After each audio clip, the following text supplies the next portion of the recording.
झाडं बघत आलो की नाही आपण, बरोबर. त्यातलं काही झाडांचे नाव आपल्याला माहित असतात का? आणि काही माहिती असतात, आपण लहानपणापासून बघत असतो. तर असे काही काही झाडं असतात, नीम असतो, बाभूळ असतो, आपण बघतो की नाही, माहिती नाव तुम्हाला. पण काही नावं, काही झाडं आपल्याला रोज रोज दिसत नाही, ते जंगलातच वाढतात.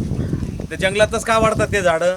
तर मनुष्य हा काय करतो, सारखा दुसऱ्याच्या कार्यक्रमात किंवा दुसऱ्याच्या काय ह्याच्यामध्ये अडचणी आणणे किंवा दखलंदाजी देणे, त्यामुळे ते झाडं काही नीट वाढत नाही. म्हणजे ते त्यांच्या नैसर्गिक वातावरणामध्ये अशा वातावरणामध्ये ते झाडं वाढतात. काही झाडं शहरीकरणामध्ये येत नाही. मधल्या काळात आपल्याकडे सौंदर्य शास्त्राच्या नुसार चांगले झाडं दिसतात, चांगले फुलं येतात म्हणून विदेशी झाडं आणले.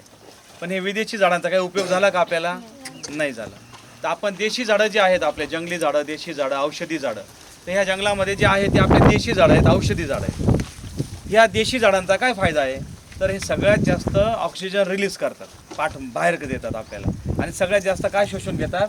Carbon dioxide. याच्यामध्ये जे सगळ्यात जास्त कार्बन डायऑक्साईड शोषून घेतात असे झाडं कोणते कोणते आपल्याकडे?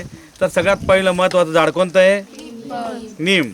सहज मिळतं, सहज उगतं आणि चांगलं टिकतं, दीर्घायू झाड आहे ते. वड, पिंपळ आहे.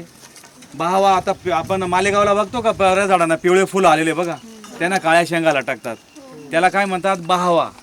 त्याचं इंग्लिश नाव आहे कॅशिया फिच्युला. तर ह्या शेंगा ज्या आहेत, हे तर जंगलामध्ये झाडं उगले, त्या शेंगांचा काय उपयोग असतो माहिती आहे का? आता माकडं बघितले का तुम्ही?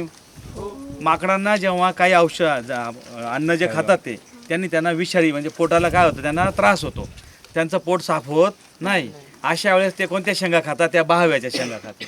त्या बहाव्याच्या शेंगा खाल्ल्यामुळे काय होतं? त्यांचं पोट साफ होतं. मग हे कोणी बघितलं? तर पूर्वी जसे आयुर्वेदिक डॉक्टर, आता मी आहे, पण माझ्या आधी ऋषी मुनी जे आयुर्वेदिक डॉक्टर होते जंगलातले, त्यांनी बघितलं काय माकड हे शेंग खातं आणि मग याच्याने पोट साफ होतं. मग त्यांनी आपल्या औषधात वापर सुरू केला. तर त्या बहाव्याच्या शेंगेचा वापर आपण लहान मुलांना देतो, त्यांचं पोट साफ होतं म्हणून. तर असं आपले औषधी झाडं असतात. आता इथे हे जे झाड आहे आपल्याकडे जे दिसतंय बघा, हे पांढऱ्या खोड्याचं, हे याचं नाव आहे, मराठीत नाव आहे भुत्या आणि शास्त्रीय नाव काय आहे? कांडोळ.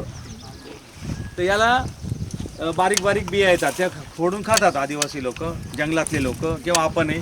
ते बदामासारखे लागतात, पोषक मूल्य असतं त्याच्यामध्ये. तर त्याच्या कोपऱ्यावर एक वरती झाड लोंबकळलेलं दिसतंय का तुम्हाला?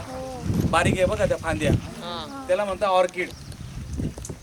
ते जरी हिरवं झाड आहे, स्वतःचं अन्न स्वतः तयार करतं, पण त्याला स्वतःचे मुळं नसतात, ते अर्ध परोपजीवी. म्हणजे ह्या झाडाच्या आधाराने ते जगेल, पण ते स्वतःचं अन्न स्वतः तयार करेल, फक्त काय काय ह्या झाडावर ते आधार घेईल. आणि अजून एक झाड असतं ज्या वायरसारखे असतात बघा पिवळ्या, ते पूर्णपणे काय आहे? परोपजीवी. हां, ते काही स्वतःचं अन्न स्वतः तयार करत नाही. ज्यांच्यात हिरवा रंग असतो ते स्वतःचं अन्न तयार करतात. तर हा झाला कहांडोळ किंवा भुत्या. आता इथे जे वाढलेलं दिसतं ना, या काड्या बारीक बारीक, या सगळ्या लँटेना आहेत. त्याला मराठीत गंगोबाई म्हणतो आपण, बारीक बारीक बिया आहेत. ते लँटेना विदेशातून आलं आणि भारतामध्ये वाढलं. जसं गुलमोहर पण विदेशातून आलं, भारतात वाढून गेलं. तर तसे हे काही झाडं विदेशातून आले आणि भारतात स्थिरावले, आणि काही आपले मूळचेच झाड आहे.